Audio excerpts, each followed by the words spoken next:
Bonjour, je m'appelle Jill, j'ai 31 ans, j'ai 4 enfants et pour faire très rapide, avec mon mari Clément, en 2017, nous avons décidé de tout plaquer pour partir voyager 1 an avec nos 2 aînés à l'époque parce qu'on n'avait que 2 enfants.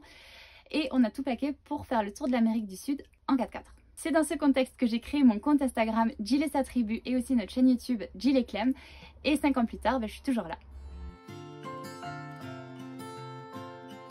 Alors en 2017, si on a décidé de tout quitter, c'est vraiment parce qu'on avait envie de passer beaucoup plus de temps avec nos enfants. On avait l'impression de passer à côté de beaucoup de choses et on voulait du temps de qualité ensemble et être avec eux H24. On a donc tout vendu pour pouvoir réaliser ce rêve et ça a été un mode de vie temporaire. Pendant 1 an, on a fait ça, on a juste voyagé et exploré tous ensemble. Par contre, aujourd'hui, nous habitons dans une maison et on ne cherche pas du tout à être une famille nomade. Donc je dirais pas que c'est un mode de vie, mais plutôt un état d'esprit. Alors ça vient pas de moi, ça vient plutôt de mon mari Clément. À l'époque, au tout début, avant même qu'on se mette ensemble, il devait partir en Australie avec des copains et à cause de moi il n'est pas parti, le pauvre. Donc il a fallu qu'on se rattrape un petit peu et comme nos enfants avaient 6 mois et 2 ans, donc les 2 aînés, on a décidé de partir en Martinique. Ça a été notre premier voyage, on a trop adoré ça et on s'est dit il faut qu'on refasse ça. Donc on a été en Thaïlande 2 fois, dans l'Ouest américain, au Canada. Et plus on voyageait, plus on se rendait compte que c'est ça qu'on aimait, que tout le monde se régalait, que c'était juste trop bien d'être tous ensemble, d'explorer, de découvrir. Et on s'est dit il faut qu'on fasse ça mais sur une durée plus longue. Et j'ai été un petit peu influencée par des personnes qui faisaient ça, qui participaient à des documentaires, qui écrivaient des livres dessus, qui avaient des blogs parfois. Instagram existait à ce moment-là mais moi je ne suivais pas du tout d'instagrammeuse, je connaissais pas du tout ce monde là. Donc toutes ces personnes là que j'ai pu suivre ailleurs que sur les réseaux sociaux m'ont donné envie de passer le cap. Et puis parfois aussi on rencontrait des personnes sur la route qui faisaient l'école à leurs enfants et je disais à Clément tu vois eux ils le font, on pourrait peut-être faire pareil. Et je sais pas, ça a germé au fur et à mesure de nos petits voyages, nos courts voyages. On a eu envie de se lancer et c'est ce qu'on a fait en 2017. On a décidé de tout vendre presque sur un coup de tête. On a mis notre magasin à vendre, on a mis notre maison à vendre et puis quelques semaines plus tard tout a trouvé preneur. En moins de 6 mois on n'avait plus rien, on n'avait plus de travail, on n'avait plus de maison et il a fallu partir. Donc on a pris un billet, enfin 4 billets pour l'Amérique du Sud. On a même pris nos chiens avec nous.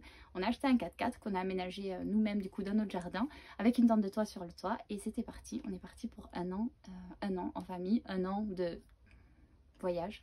Donc voilà un peu comment ça a commencé. Alors en fait ça dépend un petit peu de la destination. En fonction de ce qu'on va faire on va plus ou moins tout organiser. Je pense par exemple à un voyage qu'on a fait dans l'Ouest américain. On a visité plein de parcs et les parcs pour pouvoir dormir dedans il faut réserver les campings. Donc il était complètement essentiel de tout organiser. Chaque étape on l'avait organisé, on avait réservé les campings mais sinon t'as pas de place en fait donc c'était obligatoire. Donc là pour ce voyage là oui on organisait tout. Quand on est parti en Thaïlande beaucoup moins parce qu'on a tout fait au jour le jour donc ça dépend vraiment de la destination. Après d'expérience, notre expérience à nous, c'est quand même plus confort quand tu sais où tu vas dormir le soir parce que bah voilà tu cherches moins donc c'est quand même agréable quand c'est un minimum organisé. Mais quand on est parti 1 an rien n'était organisé.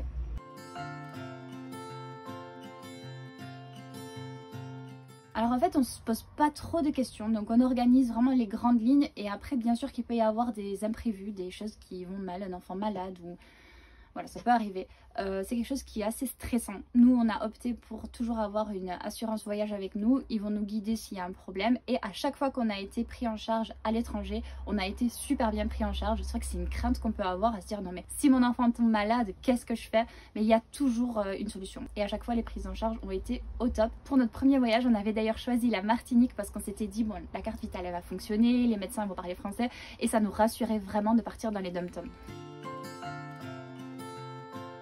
Est-ce qu'il y a des voyages qu'on n'a pas pu faire à cause des enfants? Franchement non, mais moi j'adorerais faire un safari et pour ça j'attends quand même que ma petite dernière grandisse un peu parce que je pense qu'elle est encore un peu petite. Mais globalement on peut tout faire tant qu'on s'adapte à leur rythme et à leurs envies. Par exemple on a été à Londres avec les 2 grands et on leur a demandé qu'est-ce que vous avez envie de voir et il y avait plein de choses qu'ils avaient étudiées à l'école donc ils nous ont sorti une liste comme ça et ils se sont vraiment régalés donc on s'adapte à eux. Bien sûr qu'on fera pas la même chose que si on était que tous les deux mais finalement si on le sait avant on peut s'y préparer et ça se passe plutôt bien. Alors du coup côté santé j'ai déjà répondu mais si on va parler par exemple d'un enfant qui n'a pas envie de faire l'école, je dirais qu'on l'appréhende un petit peu comme à la maison parce qu'à la maison pareil ça peut être le cas, hein. Parfois nos enfants n'ont pas envie d'aller à l'école ou ils ont pas envie de faire quelque chose mais c'est pareil on va juste essayer d'être créatif, de s'adapter, on va essayer de discuter un peu et puis la plupart du temps ça passe très vite. En tout cas nos enfants ont l'habitude de voyager, ils ont l'habitude de partir avec nous, ils aiment ça, enfin, donc ça se passe quand même plutôt bien.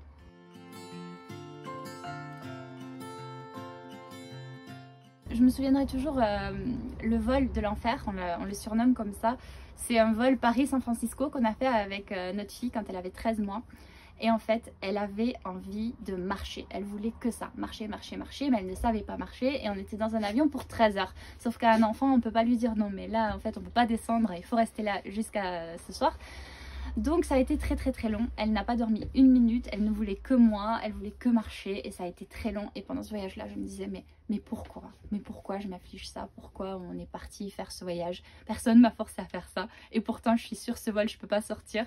C'était je pense aussi long pour elle que pour moi, mais finalement en arrivant il y a une américaine qui m'a félicité, qui m'a dit vous avez trop géré, ça m'a redonné confiance en moi et le voyage qu'on a fait derrière était tellement extraordinaire qu'aujourd'hui encore il reste parmi nos meilleurs souvenirs de voyage. Donc à le refaire, je le ferai 100 fois.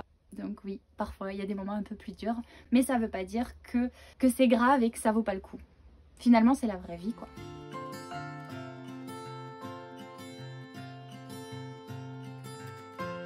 Allaiter en voyage, c'est comme allaiter à la maison, c'est super pratique parce qu'on a toujours le lait avec soi. Moi je suis assez tête en l'air, j'oublie toujours tout un tas de choses à la maison.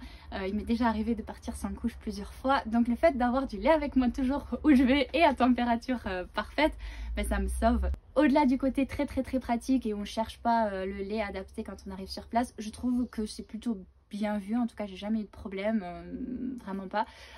Alors j'ai réfléchi un petit peu, une fois au Danemark, j'allaitais à Copenhague dans la ville, j'allaitais Sarah, elle devait avoir 6-7 mois et il y a une Danoise qui est venue me voir et puis elle m'a dit des choses en danois mais j'ai pas compris, donc je sais pas ce qu'elle m'a dit, mais c'est tout. Mais autant c'était super gentil, je ne sais pas. Voilà, c'est pas stylé, c'est méchant. On sait pas. Alors le gros aspect positif de voyager, c'est de passer du temps avec ses enfants. Ça c'est vraiment, pour nous de toute façon ça c'était l'idée principale de voyager, c'était être avec eux, passer du temps de qualité ensemble, les voir grandir, les voir évoluer, leur proposer des expériences incroyables et vivre tout ça avec eux. Ça c'était pourquoi on voulait voyager. En fait on voulait même pas voyager, on voulait être avec eux. C'était ça notre rêve finalement. Si je devrais dire des choses positives vraiment concrètement, mon fils quand il est parti il était très timide et quand on est rentré de voyage, donc de 1 an de voyage, il était tout sauf timide. Il tchatchait avec tout le monde en espagnol, il faisait des checks aux surfeurs sur la plage. Donc, vraiment c'était un enfant qui était super bien dans ses bottes. Notre fille elle s'est trouvé une passion pour les animaux et elle a toujours ça en elle. Les voyages font vraiment partie d'eux. Ça les a aidés à se construire, à prendre confiance en eux et je pense aussi que le fait qu'on a été ensemble H24 pendant 1 an les a énormément aidés aussi à se sentir plus en confiance. Je pense que le voyage fait vraiment partie de mes enfants dans la façon dont ils appréhendent le monde aujourd'hui, ils savent très bien s'adapter, ils savent être ouverts aux autres. Alors autant il aurait été sans le voyage aussi, mais ça je peux pas vous dire parce que mon histoire fait qu'ils ont voyagé, mais en tout cas je suis très fière d'eux et des enfants qui sont aujourd'hui. Côté négatif, je dirais que on a dû faire des sacrifices pour faire ce grand voyage, c'est logique, hein, il faut quand même se le financer. Donc pour ça, on avait vendu notre maison et notre magasin. Donc en rentrant, le retour est très dur parce que t'as rien, t'as juste un peu de sous de côté avec quoi il faut reconstruire une vie finalement. T'as l'impression de repartir de zéro même si tu repars pas vraiment de zéro. Et ça c'est pas facile. Donc ça c'est vraiment quelque chose qu'il faut prendre en compte et derrière il faut se reconstruire. C'est pas impossible, mais c'est pas toujours facile. D'ailleurs aujourd'hui 5 ans plus tard on n'est toujours pas propriétaire, mais finalement dans la balance on préfère vraiment avoir voyagé plutôt que d'être propriétaire et on se dit que ça va finir par arriver. C'est normal d'avoir peur parce qu'on va vers l'inconnu, on va faire quelque chose qu'on n'a jamais fait et finalement la peur elle nous aide aussi à avancer et à faire les bons choix.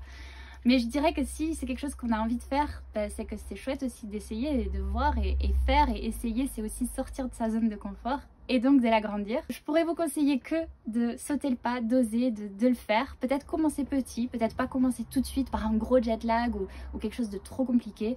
Nous on était partis dans les dom-toms, on avait trouvé ça génial pour une première fois, bien qu'il y avait un petit jet lag, mais c'était tout à fait facile en fait, c'était tout à fait gérable. Maintenant aussi, ne pas écouter les gens parce que les gens ils seront toujours là pour nous dire non ils sont trop petits, ça sert à rien, ils n'auront pas de souvenirs. Vraiment on fait pas ça pour les souvenirs, nous déjà, nous on s'en souvient. Et puis surtout on fait ça pour être ensemble, on fait ça pour vivre des belles choses en famille et on sait pas de quoi demain est fait. Donc si vous en avez envie, moi je peux vous dire qu'une chose, allez-y, sautez le pas, c'est génial. Et surtout ne stressez pas parce que si on stresse, eux ils le sentent aussi. Donc voilà, je crois que tout est dit. Déstress, zen, ça va bien se passer et vous allez vous éclater. Je dirais aussi de vous entourer de personnes qui ont déjà fait ce genre de choses ou qui, voilà, qui ont des belles expériences de voyage. Et si vous n'en connaissez pas, vous avez mon livre dans lequel j'explique, je raconte en fait notre histoire, le cheminement des petits voyages jusqu'au gros voyage, tout ce qu'on a vécu en Amérique du Sud, le retour à la réalité, à quel point ça a pu être dur également, mais aussi pas mal de choses sur la maternité, le voyage qu'on a pu faire après avec nos 4 enfants, donc c'était un aller-retour Toulouse-Cap Nord, donc le point le plus haut de l'Europe en famille. Donc voilà, si vous hésitez encore, n'hésitez pas. Merci à tous d'avoir regardé cette vidéo jusqu'au bout, à bientôt et bon voyage.